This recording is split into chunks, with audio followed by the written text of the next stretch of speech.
adik-adik dan mami papi. Sebelum mengikuti ibadah online ini, yuk kita simak bersama-sama panduan berikut ini.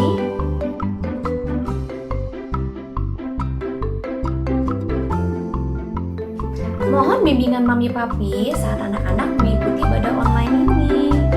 Adik-adik, Tuhan hadir dimanapun, termasuk di rumah kita sendiri loh.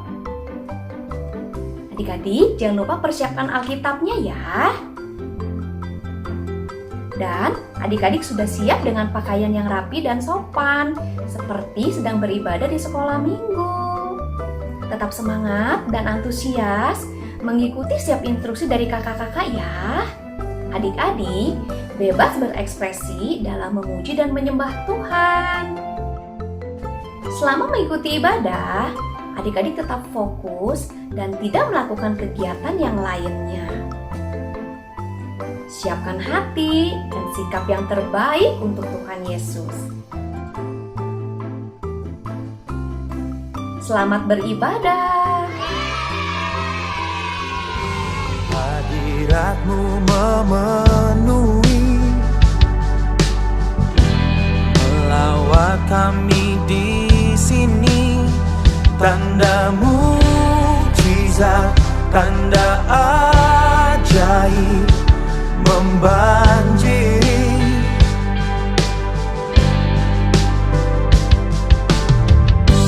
Pemulihan-Mu terjadi, Kuasa Roh-Mu meliputi, menyembuhkanku, membangkitkanku, melayani-Mu. Kami terima pengurapan kuasa-Mu, nyatakan rema kebenaran firman-Mu. Kami bawa kegerakan api-Mu sampai semua bangsa datang menyembah-Mu. It's a great revival, overflow with power. For you are my God, my strength and my deliverance. It's a great revival coming to our nation. Take our lives to bring your glory and your righteousness. Now it's a great revival. Kami percaya inilah waktu pemulihan terjadi.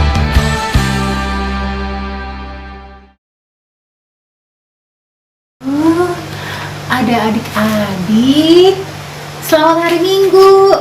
Sampai ketemu lagi di sekolah minggu GKKD Bandung Pusat. Apa kabarnya adik-adik?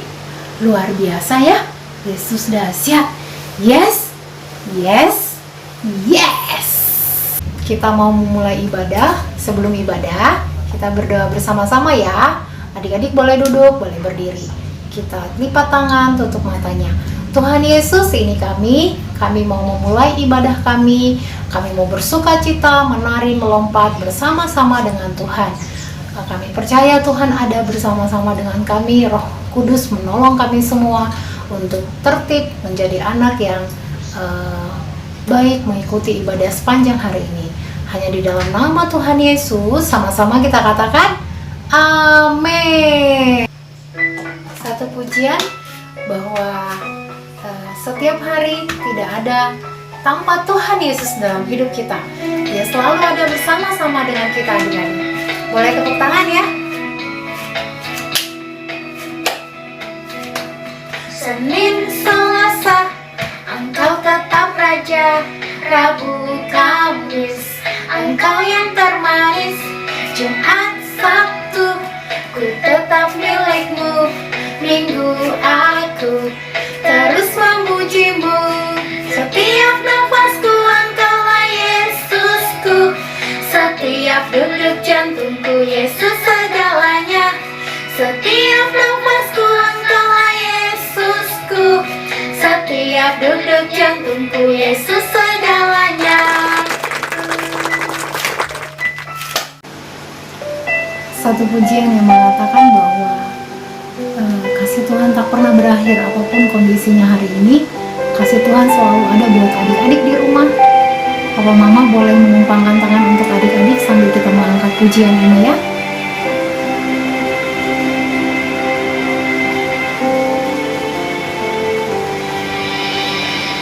Bapakku yang baik, Kau sangat ku cinta, lebih dari segalanya di dalam hidupku. Ya baik, Bapakku yang baik, Engkau yang ku perlu, lebih dari segalanya. Kasih-Mu bagiku tak pernah berakhir, kasih setiamu selalu nyata dalam hidupku, tak pernah berhenti berharap padamu. Yesusku, Kau segalanya.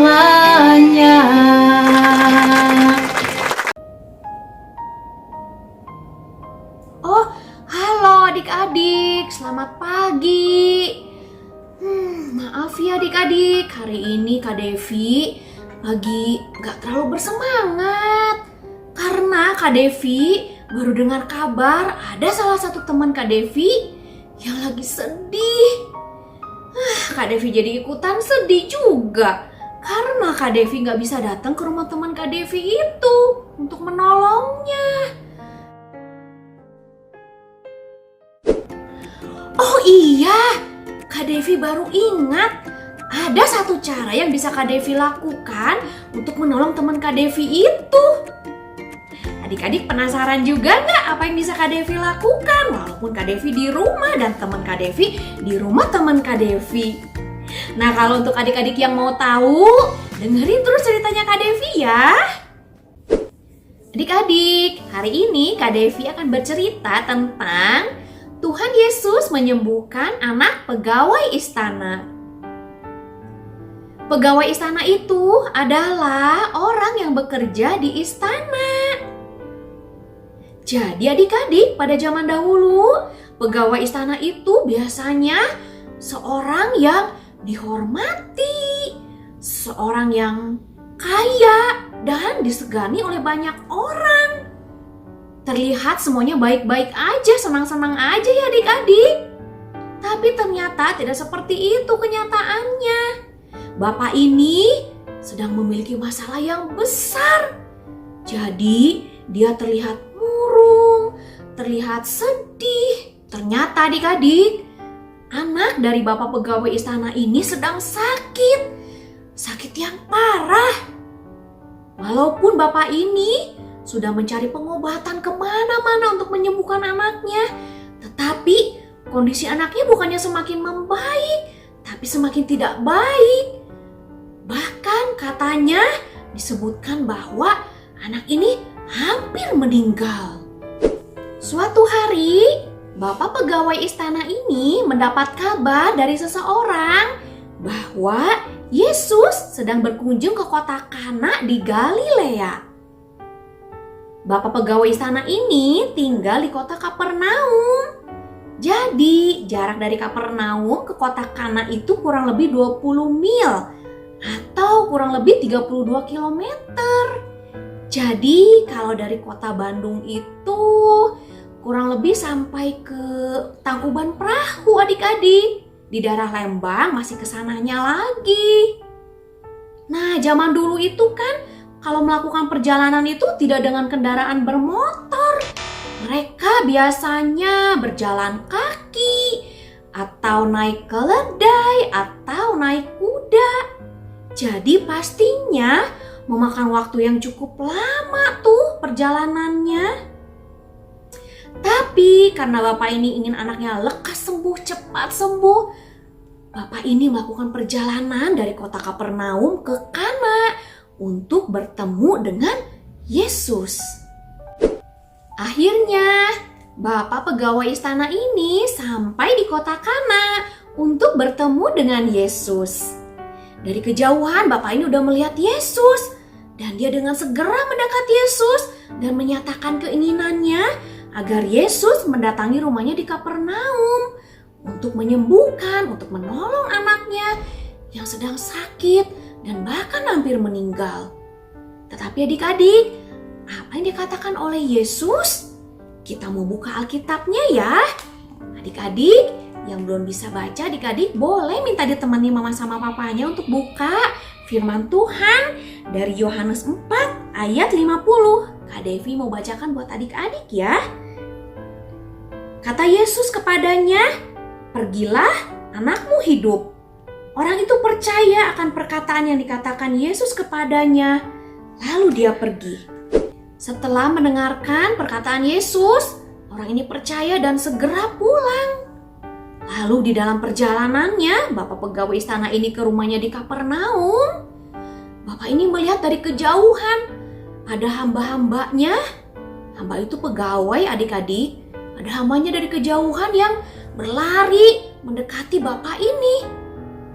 Bapak ini bertanya-tanya, wah, hamba-hambanya ini mau menyampaikan berita apa ya? Pasti bapaknya ini deg-degan adik-adik, pengen tahu gimana kondisi anaknya. Lalu akhirnya hamba-hambanya ini menyampaikan kabar bahwa ternyata anaknya sudah sembuh. Wah, puji Tuhan. Adik-adik tahu nggak kapan anak ini sembuh?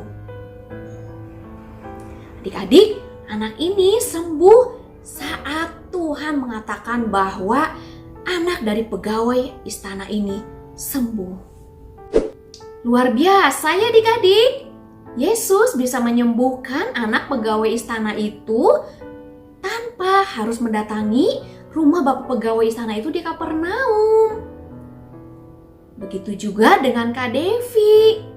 Yang bisa Kak Devi lakukan saat teman Kak Devi lagi sedih adalah Kak Devi bisa mendoakannya dari rumah Kak Devi sendiri tanpa harus mendatangi rumah teman Kak Devi itu. Kak Devi percaya dimanapun teman Kak Devi berada, pasti Tuhan bisa menolong, bisa menghiburnya. Adik-adik, di masa pandemik seperti saat ini, ada banyak orang sakit yang membutuhkan kesembuhan dari Tuhan Yesus. Jadi, kalau adik-adik mendengar kabar ada teman-teman atau saudara atau keluarga adik-adik yang sedang sakit, adik-adik bisa mendoakannya dari rumah tanpa adik-adik harus ke rumah orang yang sedang sakit itu. Adik-adik percayalah bahwa kuasa Tuhan itu tidak terbatas oleh ruang dan waktu. Tuhan sanggup menyembuhkan mereka. Seperti dalam ayat hafalan kita katakan saat ini, yaitu dalam Lukas 1 ayat 37. Sebab bagi Allah tidak ada yang mustahil. Kita ulang sekali lagi adik-adik ya. Lukas 1 ayat 37. Sebab bagi Allah tidak ada yang mustahil. Adik-adik, Kak Devi mau ajak adik-adik untuk menyaksikan satu video kesaksian dari salah satu teman kita yang bernama Shalom. Kita mau saksikan bagaimana Tuhan yang menyembuhkan anak pegawai istana itu adalah Tuhan penyembuh juga bagi Shalom dan mamihnya. Dan juga bagi adik-adik dan bagi Kak Devi. Tuhan adalah dokter dari segala dokter. Dia adalah penyembuh yang sejati. Halo teman-teman, aku mau bagi berkat. Jadi di awal bulan Desember, aku itu terkena COVID. Mamaku juga. Aku sedih banget. Tapi mama aku bilang ke aku kalau aku itu jangan bersedih, tapi harus tetap bersyukur. Karena aku percaya kalau Tuhan akan menyembuhkan aku. Akhirnya kami harus isolasi mandiri. Puji Tuhan, Tuhan ngesediain rumah kosong buat aku sama mama aku selama 16 hari. Rumahnya dibersihin dulu baru kami tinggali. Selama 16 hari di sana, aku makan makanan sehat dan teratur. Aku makan vitamin, jus, buah, dan juga sayur dan lain-lain. Di sana juga aku selalu berjemur. Tuhan baik banget. Tuhan ngasih sinar matahari buat aku dan mama aku. Aku juga semakin dekat dengan Tuhan. Tiap pagi aku saat teduh dan baca firman. Tiap malam aku doa syafaat dengan mama aku. Setelah 16 hari, aku dan mamaku swab test kembali. Awalnya aku takut banget teman-teman. Tapi aku berdoa ke Tuhan supaya Tuhan kasih keberanian saat aku swab test. Setelah aku di swab test, kami harus nunggu selama 3 hari. Setelah menunggu selama 3 hari, puji Tuhan teman-teman, hasilnya negatif. Jadi kami bisa pulang, aku bisa ketemu lagi dengan papi dan adik-adikku. Teman-teman, Tuhan itu baik banget loh. Terima kasih. Puji Tuhan ya adik-adik, Tuhan Yesus luar biasa, Dia berkuasa. Sekalipun kakak Shalom tidak bisa melihat Tuhan Yesus secara langsung, tetapi kakak Shalom tetap percaya, tetap berdoa, dan tetap membaca firman Tuhan. Dan akhirnya kakak Shalom dan mamanya menerima kesembuhan dari Tuhan Yesus. Begitupun dengan papi dan adik-adik dari kakak Shalom selalu mendoakan kakak Shalom dan mamanya. Walaupun dari tempat yang terpisah, karena kakak Shalom dan mamanya harus melakukan isolasi mandiri. Tetapi kuasa Tuhan tidak dibatasi oleh tempat. Kakak Shalom dan mamanya menerima kesembuhan dari Tuhan Yesus. Tuhan Yesus melakukan mujizat karena Ia mengasihi setiap orang. Mujizat yang terbesar adalah keselamatan yang dianugerahkan melalui kematiannya di kayu salib dan kebangkitannya pada hari yang ketiga. Dan melalui kematian Yesus di kayu salib, bukan hanya dosa kita yang dipikul oleh Yesus, tetapi juga setiap sakit penyakit dan kelemahan tubuh kita Tuhan tanggung di kayu salib. Oleh bilur-bilur Yesus kita sudah sembuh adik-adik. Adik-adik, firman Tuhan hari ini sudah selesai. Tapi adik-adik jangan kemana-mana dulu ya. Masih banyak yang menarik setelah ini. Happy Sunday adik-adik. God bless you. Halo adik-adik, salam sehat untuk semuanya ya. Tadi kita sudah mendengarkan cerita mengenai Tuhan Yesus yang menyembuhkan orang sakit. Adik-adik, tahukah adik-adik kalau kita pun punya kuasa yang sama untuk meminta kesembuhan kepada Tuhan untuk menyembuhkan orang-orang yang sedang sakit. Nah, hari ini kegiatan yang akan kita buat yaitu mengingatkan kita untuk mau berdoa bagi setiap orang-orang yang kita kasihi. Nah, adik-adik, kita coba kegiatannya ya. Halo adik-adik, kita akan memulai kegiatan kita. Kita akan memakai jari tangan kita sebagai bahan prakarya kita. Pertama-tama, adik-adik bisa menjiplak jari tangan adik-adik di atas sebuah kertas, lalu mengikuti jari tangan menggambarnya. Nah, seperti ini. Lalu kita gunting.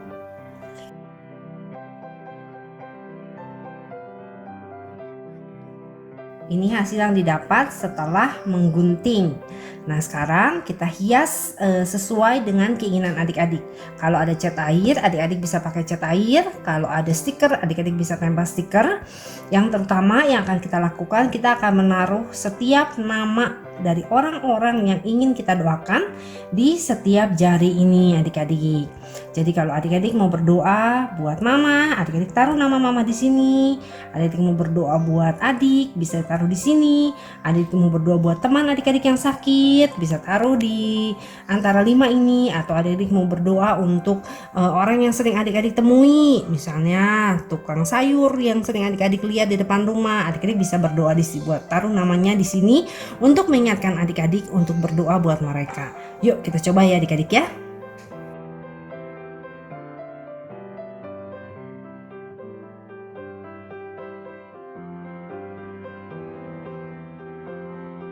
kakak menghias dengan warna-warna yang kakak punya.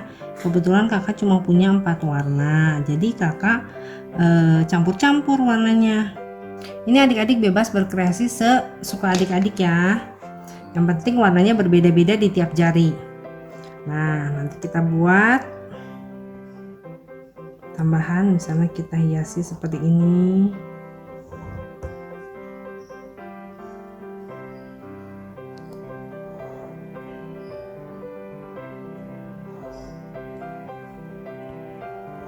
Nah, setelah kita tunggu sampai kering adik-adik.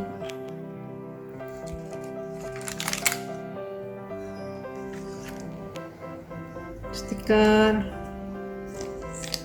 atau apa yang adik-adik suka di sini.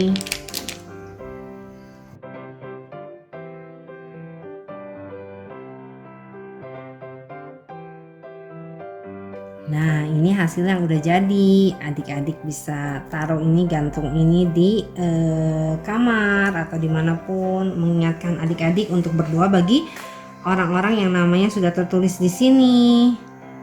Nah, ini punya Kinan, dia berdoa untuk katanya untuk mamahnya, terus untuk teman-temannya.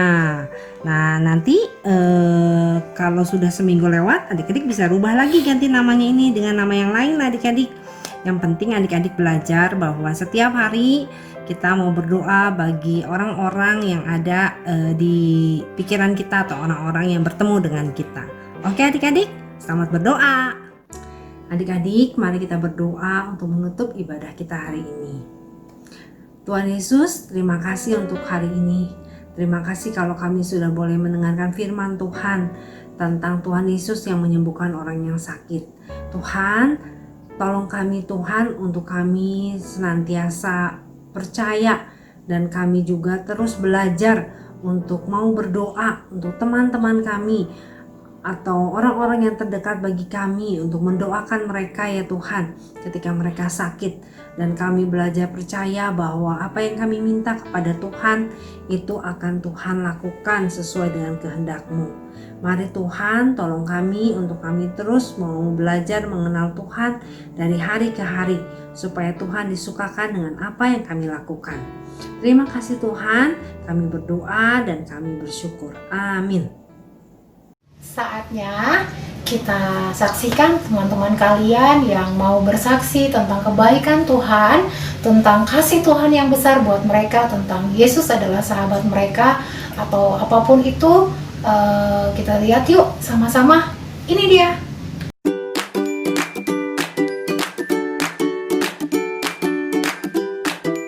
Ayat 23b. Karunia Allah ialah hidup yang kekal dalam Kristus dan Yesus Tuhan kita. Keren-keren, berkatnya luar biasa. Puji nama Tuhan ya. Tepuk tangan dong. Wow, keren. Adik-adik yang lain kalau mau bagi berkat ditunggu minggu depan. Hubungin kakak-kakak sekolah minggu ya. Kita selesai ibadah, kita berdoa sama-sama. Kita tutup mata, lipat tangan kita ya.